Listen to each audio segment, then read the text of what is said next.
it's Sawyer again, driver of the number 3P, Arnold Motor Supply, KNSP Farms, 410 Sprint car. We're here today to give you a more in-detail look of what it takes to make this 410 go around in circles at Knoxville Raceway. We're excited to bring you this series presented by Arnold Motor Supply, and we hope it gives you fans some insider information as to what goes on with these race cars. We hope you stay tuned.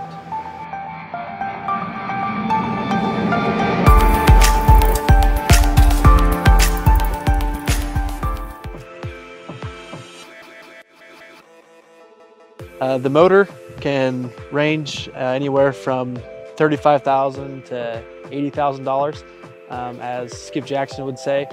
If you want to know what the cost of a motor is, a 410 motor is, look at the cost of a pickup. Over the last 20 to 30 years, as pickup prices have increased, so has the cost of sprint car engines. Here at Knoxville Raceway, you're going to get approximately 12 to 15 to maybe even 20 nights on a fresh job. After those 12 to 15 nights, you're going to want to send it back to your motor builder to get it up to snuff and get new parts swapped out to make it keep running as good as it was. And that's going to cost you, a refresh job is going to cost you anywhere from $8,000 to $12,000.